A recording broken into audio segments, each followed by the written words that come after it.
आपने कहा कि कश्मीर में फौज दाखिल हो गई 1947 में।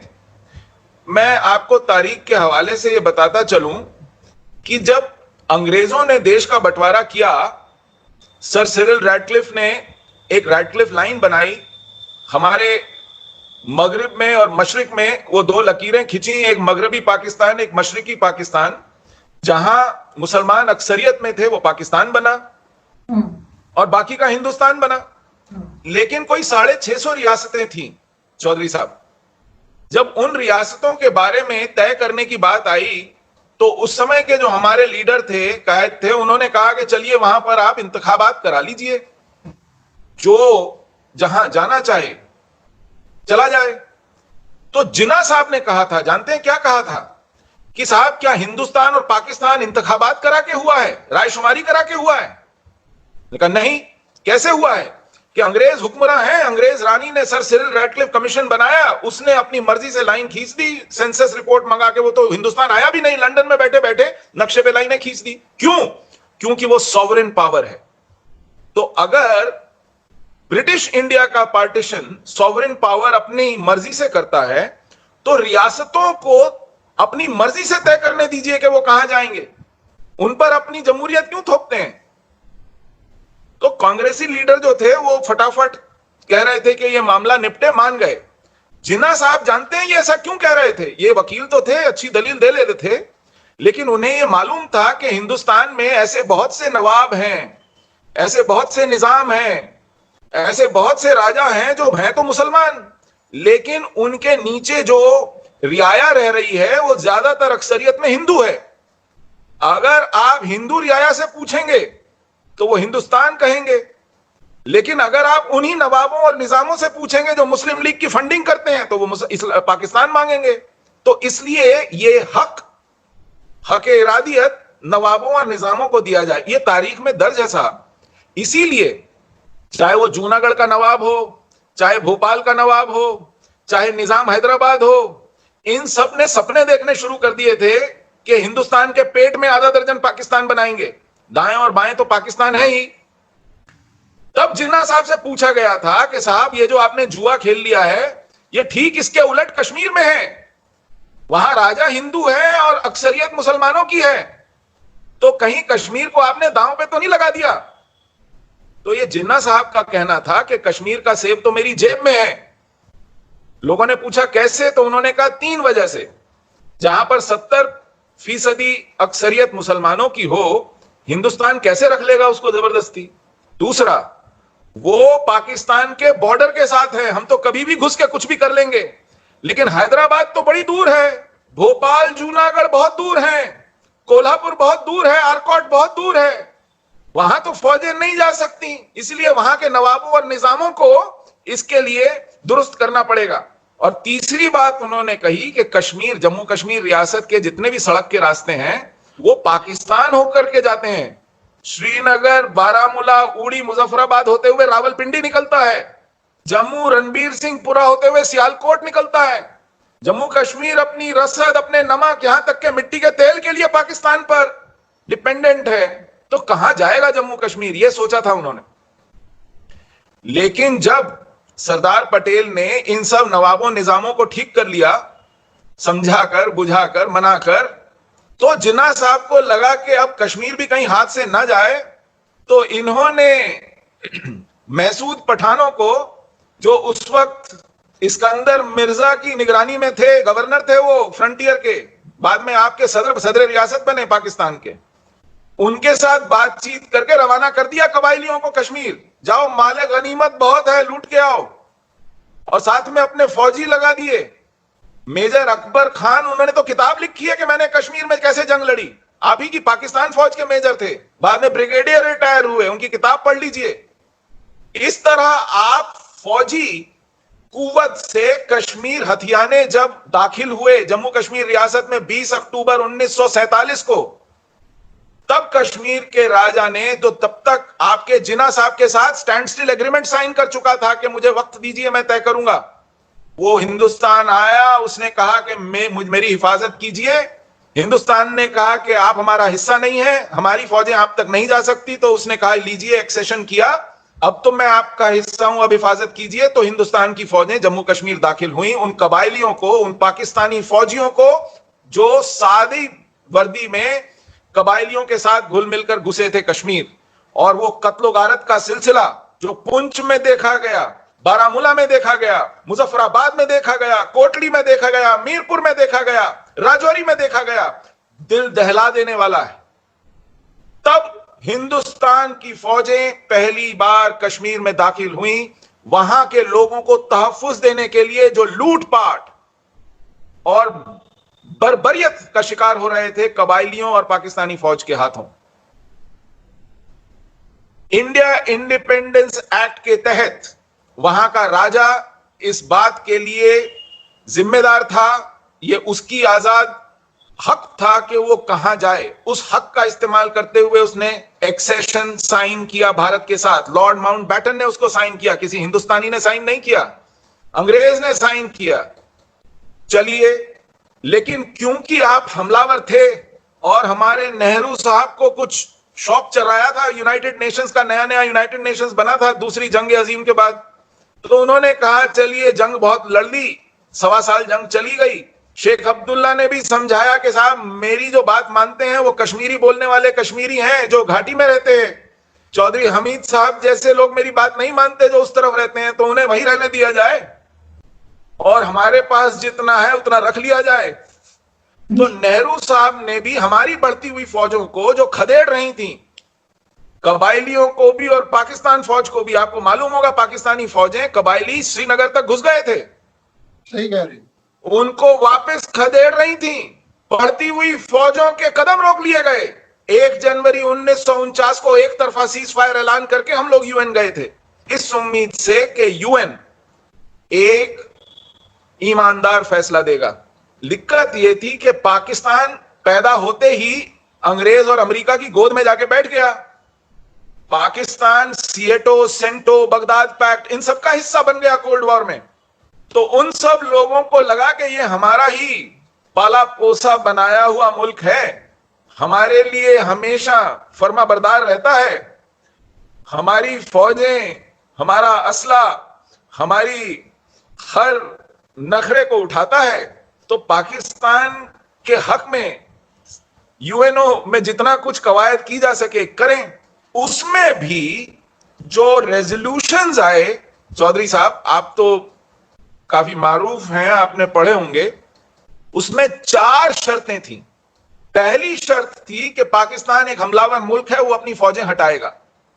दूसरी शर्त थी कि हिंदुस्तान भी अपनी फौजें हटाएगा लेकिन उतनी रखेगा जितनी वहां पर इंतजामिया के लिए जरूरी है। तीसरी शर्त थी कि उसके बाद वहां पर रायशुमारी होगी। पाकिस्तान ने ही इन रेजोल्यूशंस को सबसे पहले रिजेक्ट किया, कहा हम अपनी फौजें नहीं हटाएंगे। यह इसी सिलसिले में चलना था। जब पाकिस्तान ने अपनी फौजें हटाने से मना कर दिया तो हिंदुस्तान ने, भारत ने भी कहा कि हम एक हमला झेल चुके हैं, यह विश्वास के लायक, भरोसे के लायक नहीं है, तो जब तक इनकी फौजें नहीं हटेंगी हमारी फौजें नहीं हटेंगी। दूसरी बात जो हुई वो ये हुई कि आपके हिस्से में जो जम्मू कश्मीर आया, वहां आपने बड़े पैमाने पर वहां की रियाया में तब्दीलियां की, पंजाब से भर भर के लोग घुसाए। हमारे यहां तो 370 लगाया गया और उसके तहत वहां पर जो जहां था वहीं रहा। लेकिन पाकिस्तान ने गिलगिट बाल्टिस्तान को अलग कर दिया, नॉर्दर्न एरियाज बनाया, वो भी जम्मू कश्मीर रियासत का हिस्सा था। मीरपुर के लोग भाग भाग के विलायत चले गए, वहां भर भर के पंजाबी आ गए, नवाज शरीफ जैसे और रहमान मलिक जैसे और शेख रशीद जैसे। और उन लोगों ने फिर जब पूरा पलट दिया, वहां के लोगों की जो डेमोग्राफी थी, जो एक तवाजुन था, अब आप कहते हैं कि साहब आधा हिस्सा हम एक सक्शकम वैली चीन को भी दे चुके हैं, नॉर्दर्न एरियाज को काट चुके हैं और आजाद कश्मीर में अपने लोग भर चुके हैं। अब आइए जरा रायशुमारी करा लें। 70 साल बाद अब आपको रायशुमारी याद आ रही है, जब अक़वाम महबूबा ने कहा था कि साहब रायशुमारी अब हो, तो तब आप मुकर गए थे। सुशील जी, दिक्कत समय बहुत हो गया है, लेकिन उसके बाद मैं छोटी सी बात और कहता चलूं, क्यों खत्म कर लूं। जी जी। 1971 में एक बड़ी जंग हुई साहब इन दो मुल्कों में, हमारे और आपके मुल्क में। और उस जंग में अब क्या क्या हुआ मैं आपको बताना जरूरी नहीं समझता। कश्मीर पे ही रहे। हाँ हाँ, तो कश्मीर के हवाले से एक शिमला समझौता हुआ और भुट्टो साहब ने कहा कि साहब आप हमारे 95,000 जो कैदी हैं उन्हें रिहा कर दीजिए। अगर मैंने कश्मीर पर किसी तरह की बात मानी आपकी तो मैं जिंदा नहीं लौटूंगा, लेकिन मैं आपको विश्वास दिलाता हूं कि आपके मुताबिक सब कुछ ठीक हो जाएगा। और अब यहां से हमारे बीच जितनी भी बातें हैं, जितनी भी झगड़े हैं, वो हम आपस में ही तय करेंगे, बाहर किसी कुव्वत का कोई दखल नहीं होगा। तो यूनाइटेड नेशंस की जो सिक्योरिटी काउंसिल के रेजोल्यूशन थे ना, वो 1971 में ही इस मुआहदे से खारिज हो गए। लेकिन आप लोगों ने रट छोड़ी नहीं, तो 2009 में कोफी अन्नान ने फॉर्मली कहा कि अब उन रेजोल्यूशंस की कोई वुकत नहीं रही है, क्योंकि उसके बाद बहुत पानी बह चुका है, सिंध में भी, जेहलम में भी, और सतलज में भी, और रावी में भी।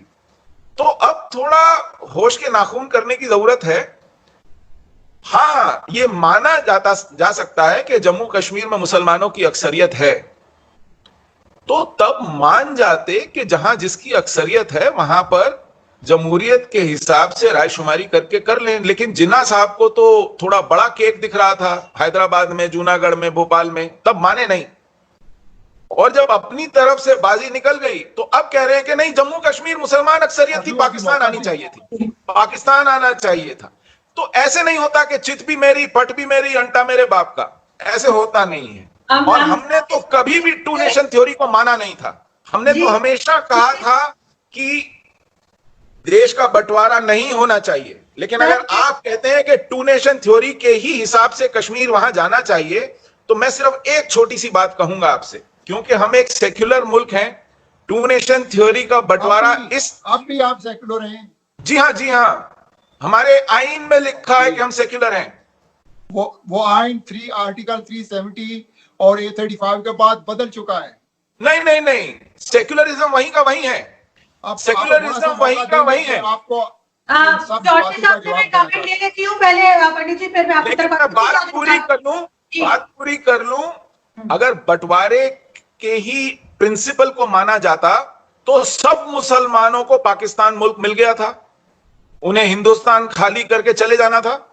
हमने कहा कि नहीं, हम सेक्युलर मुल्क हैं, आप यहां रहें। और आज अल्लाह के फजल से आपसे ज्यादा मुसलमान हमारे यहां हैं। हमने उन्हें रखा है क्योंकि हमने टू नेशन थ्योरी को रिजेक्ट किया है।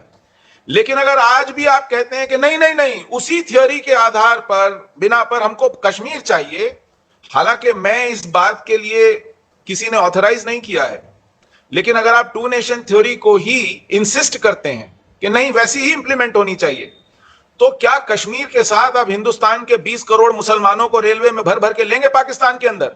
टू नेशन थ्योरी मुकम्मल करेंगे?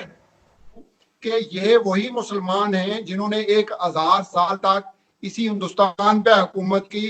कोई एक वाकया भी आप बता दें कि किसी हुक्मरान ने रिलीजियसली हिंदुओं के साथ कोई जुल्म किया हो या सिखों के साथ कोई जुल्म किया हो। आप ये जो जितनी चीजें बातें आप कर रहे हैं, औरंगजेब नाम का बादशाह हुआ था साहब, सिर्फ एक नाम दे रहा हूं अभी। देखें, मैं उसी औरंगजेब आलमगीर की बात आपको बता रहा हूँ। आपके प्रोफेसर हैं जो लेक्चर दे रहे थे, हिंदू हैं अपनी यूनिवर्सिटी में, वो कहते थे कि औरंगजेब आलमगीर के साथ एक फौज जा रही थी, ट्रेवल कर रही थी, जिसका जनरल एक हिंदू था। और वो वहां पे किसी जगह पे उनका पड़ाव हुआ, वहां पे बहुत बड़ा मंदिर था नजदीक। वो हिंदू ख्वातीन थी वो जो चली गई वहां पे पूजा करने के लिए। जब वो वापस ना आई तो उनकी ये हकीकत है, ये जो मैं कह रहा हूँ, मैं कोई बना नहीं रहा, ये हकीकत है। जब वो वापस ना आई तो पता किया गया कि वो किधर गई। ढूंढने पे वो बेसमेंट पे आदमोई ख्वातीन मिली, दो, उनको लेके आई। पता क्या चला कि वहां पे जो भी स्वामी था या पंडित था, ये जो कुछ भी जो आपका रिलीजियस प्योरा था, उसने उनको वहां पे रेप किया, जिस पर उसको फांसी दी गई। मैं आपके एक स्कॉलर की बात बता रहा हूँ। तो औरंगजेब का पीरियड जो, आप इसमें कोई शक नहीं कि औरंगजेब एक स्ट्रेट फॉरवर्ड किस्म का रूलर था। औरंगजेब के साथ ये भी मंसूब किया जाता है कि जितना अमन रियासत में उसके वक्त पर रहा है, पूरे बाकी के जितने भी मुगल हैं किसी का नहीं रहा। कहने का मतलब ये है जो चीज आप कह रहे थे ना, मैं उसका चीज का जवाब देना चाह रहा हूँ। चौधरी साहब, मैं सिर्फ 3 किताबें आपको बताऊंगा, और ये हिंदुओं की लिखी हुई नहीं है। एक है तारीख हसन, ये कश्मीर हसन कोई हामी है, उसने लिखी है तारीख हसन। मैं कश्मीर का हूं इसलिए बता रहा हूं आपको। और 2 किताबें हैं, मैं नाम ले रहा हूं। दूसरी किताब है तौफतुल अहबाब, ये फारसी में है। तीसरी किताब है बहरिस्तान शाही, ये तीनों कश्मीर के बारे में है। खुदारा उनको पढ़ लीजिए, क्योंकि आपको कश्मीर की हवा नहीं है।